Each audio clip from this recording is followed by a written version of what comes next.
stage, actually, because we'll do another panel with Jan and Jim, who just presented, as well as Matt from BetaRooks will be moderating, along with Dennis Crowley from Foursquare and Cam Urban from QDevice, to talk about whether or not developers, independent developers, can build sustainable competitive advantages. Thank you.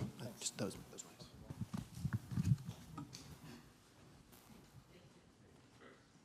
We're at 20%.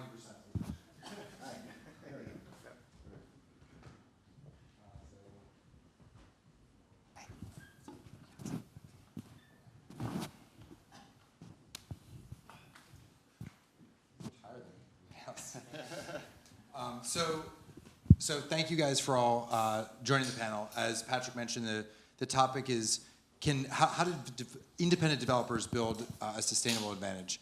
Before we start, half of you everybody is familiar with, and two and two. So I thought it'd be helpful first to maybe you can introduce yourself. Yeah, hi everyone, I'm Cam. I'm the CEO and co-founder of Q. We're developing a speech-enabled device for the enterprise. What that means is hardware and AI built from the ground up for particular business domains, so the full stack. And we're focused on hotels first, where we're live, and outside you'll see our flagship product, the Roxy device. Dennis, can you introduce Hi, yourself? my name is Dennis Crowley. I'm the co-founder and executive chairman at a technology company called Foursquare. We are based in here in New York. We're down in Soho. If you don't know Foursquare, you might have used the apps before, but we've really turned into this big location intelligence company. We probably have the best POI data set in the world, the best location technology in the world, the best passive presence detection of where devices are going in the world. And I really think that stuff is going to be instrumental in building agents and assistants that can move off of that desk and around the world with you. And Jan and Jim, you have now all met, and I'm Matt, who you've also met. So I thought we would start by talking about different places where there are where bigger companies don't necessarily have a starting advantage. And so one of those areas is in data. And so I think one question I have is kind of where do you all see see data sets that big companies don't necessarily have access to? And maybe this is something that any of you feel free to chime in. But Jim, I thought maybe you had some thoughts. Yeah, absolutely. So for us, I think the biggest challenge of any big company is how do they give access to startups' data sets in a way that gives them some business benefit. And I'll give one use case from our end that was challenging. So we talked to Optum, which is probably the largest consumer health insurer in the world. They're bridge off of United Health Group. And our first contract was to use our platform to detect depression and diabetes and depression. And they had 1 billion voice files on their server. And they were just sitting there. It was like a data lake. And we asked them, have you even looked at it? And they're like, no, it was sitting there. And it's still sitting there. I have no idea what's going on. And we wanted access. They want to give us access. And so it really motivated us. How do we create this unfair data set that independent of Optum or anyone, we could compete and still benefit. And so actually, I think the biggest way startups get access to data sets through friends. So for us, we had 147,000 audio files that a friend gave to us from a prior company. And that helped us build audio data sets on emotion, stress, all these things. And as a huge data set. And so I think for startups, the way to compete with these big enterprises is to have friends that have data and really, it's kind of stupid, but that's, if you look at all these big other companies that start with training data sets, that's really, really the best way to start, because otherwise, you talk to Optum and they're gonna say no, and you're gonna keep getting no's, and you just gotta find a way to hack the system, and that's just the way we perceive it. So, but yeah, I know maybe you guys can chime in, but that's how we think about it. Yeah, I mean, just to touch on that, everyone, if you are going after a data set, you have to kind of, bootstrap your way into it, find a way to get that initial data to train the models. For us, selling to hotels, we're talking to GMs, right? And that's at a property to property. And so you're literally hitting the street, talking to general managers, and going through that process, you really also realize that you need, domain kind of industry experience. And so kind of, in addition to just kind of hitting the street and going through that sales process at the ground level, which, kind of everyone has to do, whether you're a big company or a small company, you kind of realize that having in-domain expertise is really valuable. And so building up a great network of advisors and a community that can kind of support that effort all the way through is super valuable. Even if you have a small community, you can ask the community to do favors for you. I mean, that's what we were doing in the early days of Foursquare. It's like, we don't have any places in our database. Please go out and check into places, and then we will have them. Waze built an empire. Waze, the navigation company, by just hey, drive around, and then look at us. We have a map of the world and where people are driving and where all the traffic is. Like Instagram helps Facebook build up a places database by people tagging their photos. Snapchat is doing some of the same. You put a special filter on a photo, they start to learn about those places. So, if you have even a small community, it doesn't have to be Snapchat size, but you can have a small community of people using whatever you've built, and you can task them with doing little special projects for you to try to build up the data set that you need. Sorry. I can add a little more to that as well. So we built something called a tribe, and we have 70 research assistants in our lab. So we've probably built the largest speech diagnostics lab in the world, and in 3 months or so, we decided what's a way to get a ton of labeled data in healthcare, which is a very hard industry to get data. And so we have a headquartered lab in the University of Washington, and they're competing in a competition, as we're calling it, for best demo. But what we're really doing is getting as much data as they can, going out into clinics, getting data. And I think the more social, in terms of the vision of your company, in terms of the impact you're going to have on the world, the more motivated there are community members that are going to go out and engage and help you collect that data and be a part of that. And so we found that, and we're trying to expand that tribe model, which has been really successful for us for labeling like Alzheimer's data or depression data. So that's something that I think everyone should think about, and especially in its more specialized data sets that never existed before. So, and so we've talked a bit about data as one place where you're getting unique data sets. Hopefully, it's hacking in quotes to get it, not actually hacking to get it. No, of course. But what are some of the other areas? I have some thoughts, but what are some of the other areas where you all see an opportunity to have a competitive wedge against a bigger company, where a bigger company might not be able to either move as quickly in a particular category or doesn't have some inherent advantage? I'm happy to start. Yeah, so I mean, for us, like selling to businesses, right? Selling to enterprise, there are kind of a few core things to think about when deploying speech-enabled devices to the enterprise and what businesses want. So, businesses, unlike consumers, want this full-stack solution with end-to-end control over, the experience, the services provided through the device. In order to do that, businesses have to have control over the native app experience, right? They can't be tucked away as this, third-party app that doesn't get a lot of use. They want control over, all of the services and information. They want control over the AI, and be able to communicate to patrons in a way that reflects, their brand, their identity, and how their staff today interacts with patrons. And then, in order to actually act on, requests or questions, you need the full speech transcript and audio playback. And so those are just a few examples of why kind of the enterprise in particular makes sense for a startup or a company that's not Google or Amazon to tackle. And there are lots of different examples, whether that's hospitals, airports, hotels, retail. The list goes on. I mean, it's very difficult to compete against data sets from Amazon or Google. They just have large data sets, but they have data sets in their ecosystem, so they have clear boundaries. And of course, I'm saying that because we offer the cross-platform framework, but I believe that it's very important to collect data across platforms, and that I think is the main advantage of of apps that have products in different ecosystems to connect those experiences and connect the data they have there to learn more about their users. Because Amazon owns the Amazon data, and that's it. And a developer can own data that sits in all those different platforms. Kind of tangentially, but like in the early days of building Foursquare, people would say like, why are you even bothering to build this data set? I mean, Google has it, and Apple has it, and Facebook will have it. Why do you even care? Why should we even care? And we just kept building it and building it and building it. And then after all the consolidation happens, it turns out that like, there's a lot of other companies that don't want to work with Google, and they don't want to work with Facebook, and they might not want to work with Apple. And so where do they go to when they need technology? Like, they come to us. So we're like the arms dealer of awesome location technology that's not tied to any of those other companies. And so like Snapchat, Pinterest, Twitter, Microsoft, you know, Samsung, you name it, anyone that's not those big three, when they need stuff, they come to us.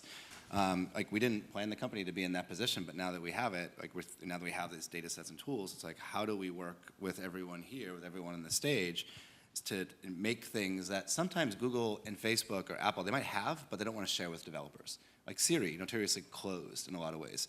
Google Assistant, still closed in a lot of ways. You know, a lot of the stuff that's built into a lot of the coolest stuff that's built in on the device is closed. So like, how can we offer alternatives to that technology that allow people to build stuff today without having to wait for Apple or Google to open them up? You know, I can extend sort of that mindset. We've actually had to build our own native API to extract speech features and text features.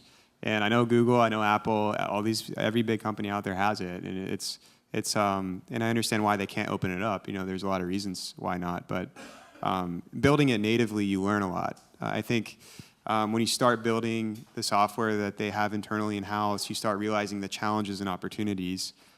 For example, you might find that, you know, age detect from voice or noise reduction techniques that you're using are better in certain environments than Amazon or Google are using, because you found that people who are in this environment, you know, say at home, there's like an air conditioner going off, you build an algorithm that works really well there, and Google is just normalizing everything. So I think in specific areas of environments that you're taking speech samples, for us it's hospital offices, we want to make sure that we correct for any noise. You can build and I think outcompete if you have data sets that are localized. And so that's one thing that we have to build. And we had to build our own API to do that. And that was painful, but in doing that, we learned a lot. That's super interesting. Again, a little off topic, but like, you know, some of the Foursquare stuff works really really well, because we had to design it to work in New York, and we had to design it to work on St. Mark's. Like St. Mark's Place, it's businesses on top of businesses on top of businesses. Like, we were NYU students, we didn't know any better. That's what we were designing for. But a lot of other people that were building this stuff were building it for strip malls and in Palo Alto and, you know, in Mountain View, where it wasn't so crowded. And it just so happened that because we designed things here in New York, it just worked so much better when we scaled it up. Which is really similar to what you're saying. Like, you accidentally are building this stuff when your air conditioner is on in your apartment, and suddenly you become really, really good at removing the air conditioning white noise, right? And there's probably all sorts of little nuanced use cases where that applies. So I'm going to open this up for questions in a moment. So if you have questions, think of them. I'm going to try to get you guys to disagree with each other a little bit, just to keep things interesting. But we talked a lot about where the opportunities are for companies. Where do you think people should, where are the edges where you've decided we're not going to build something, we're going to use somebody else's, we're going to either use someone else's API, we're going to allow someone else to use our API, where you decided this isn't the place that we want to create our advantage? I can talk about that, because when we first pitched our product, it looked a little different, but we were always asked, like, why wouldn't Google just build that? Why wouldn't Amazon just build that? And we learned from other experiences when Amazon launched the Echo Show, for example, that they can just destroy a startup if they're building something that's on the roadmap and they decide not to buy it. And this is why we took a step back and thought, okay, how can we help and how can we help developers and not be like on the roadmap of the big players? And this is why we decided to open source our cross-platform framework to be a bit more defensible and to help developers with that, so they don't have to build stuff themselves. They don't have to rely on all the different platforms. And yeah, so that was our decision to not go that route, to be on the roadmap of the big players. Anybody else have areas where they decided they're going to use big companies or not going to go into? I think for us, it's transcription. You know, I'm not going to build an in-house ASR. I mean, it doesn't make sense. You know, Google, IBM, there's a lot of vendors out there now, and if you want to not send all the transcriptions to Google or one vendor, you have a lot of others to choose from. I think there's also manually transcription services. So in healthcare, in what we're doing, we got to sometimes make sure the transcript is 100% accurate. And so there are vendors now that have human workers that 100% accurate transcripts, so it's 80 cents a minute. So if we're scaling all across the US and need 100% accuracy, we have those vendors lined up. And that's not something we want to build in-house. And I think for us, that's the main thing we don't want to build in-house.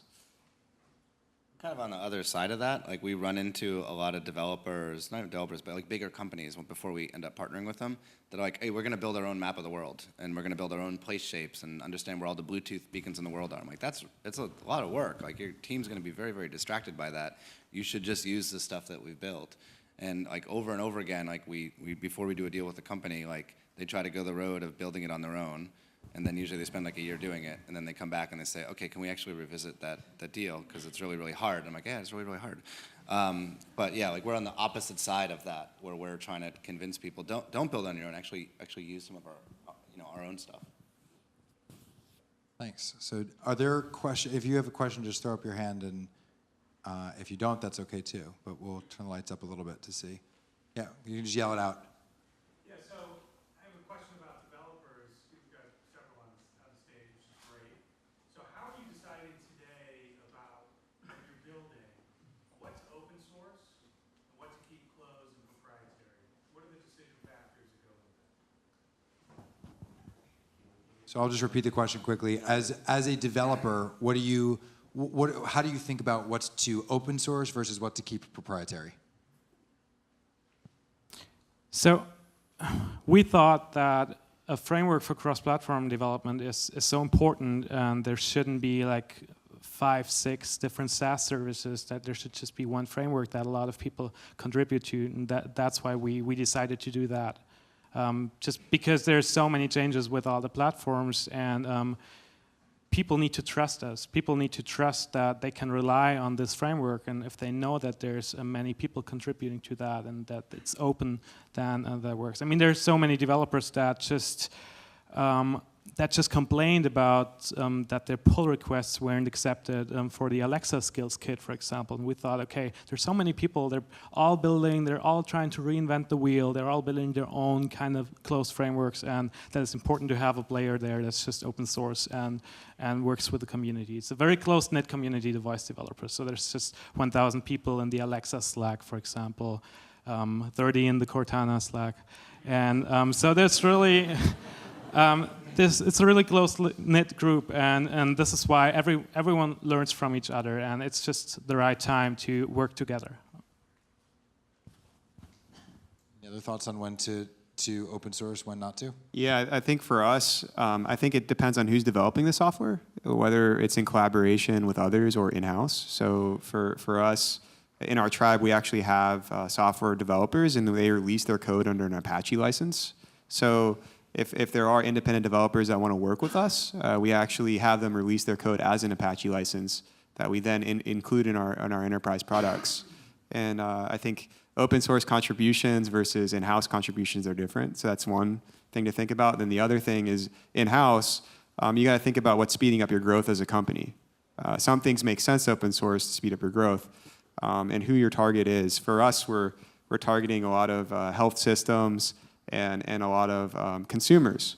And so one of the things is if we can integrate an API that we release that does like an age detect algorithm just from voice, or a stress detect algorithm that we release, that might integrate our API into use cases that then we see to monetize. So that to us is interesting open source. Say, hey, Foursquare, here's a stress detect, and figure out how to look at location and stress in cool ways. Like we'd be very interested in that because there would be all these new ways to monetize. And so I think it's insofar as what the goal is as a company, how you're monetizing, and if you're open to new monetization strategies, or if you're really restricted into one.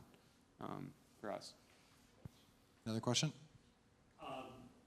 Jim, I'm really impressed with what you're doing here. I'm fascinated by it. I'm interested in the privacy panics that will ensue from it. Sure. And so I've got to ask the obvious and flip question that whom you're asked regularly, have you run this against the voice tracks of the President of the United States? Yeah. So actually, this isn't us. It's actually independent research, and I'm not going to say or endorse it on behalf of our company. But yeah, there's people have done semantic coherence vectors and all these things on the president. We try to stay away from we're apolitical, right? We're not. But yeah, there are obvious trends there, and I kind of want to avoid the answer publicly. Sounds like the answer is you know the answer. You know the answer. You know the answer. But I'll just say, yeah, you know the answer. But I think the other question on privacy, I think that is a really important question. So if you leave a voicemail on my phone, I own that voicemail legally as a copyright. So I own your voice on my phone, which is like a legal question. And I think there's a lot of issues around copyright law and privacy that haven't been written yet. And we're trying to foresee the case law and issue draft guidance to legislators on saying, hey, if we can diagnose mental illness and depression, suicidality, and all these things from voice, what are the laws with Facebook and all these other companies that we need to impose if we know somebody's going to die in 30 days if the data is on their server? I believe that as a ethical thing, that if we have data and we know that something's going to happen that's very severe and acute in a patient, there needs to be some privacy consent-driven process on these websites. When I do a Google query or I do a voice query to Alexa, and if that's stored anywhere and that information can be acted upon in a health-related way, well, that opens up a whole new area of case law that has never been ever explored, but it could lead to a lot of employment discrimination. It can lead to a lot of insurance pricing that's unethical. That's all legal right now. Completely legal, and I think that's, to us, very important to get that right before it happens. One of the other areas that's fascinating is as the computer generation side of this gets better, if you can start to take a voicemail and turn that into a computer-generated voice that sounds like the person and make it say new things, then which we're now seeing companies start to do with increasing accuracy. Who is it that's actually speaking? Or is someone is now speaking in your voice on your behalf, saying something. It's sort of half exciting and half very frightening. So I think these are fascinating questions that we're all going to have to start to address over the next decade or so. I think we have time for one more question, if there is one. And if not, I think we're going to wrap up. Thank you so much to all the panelists for joining us.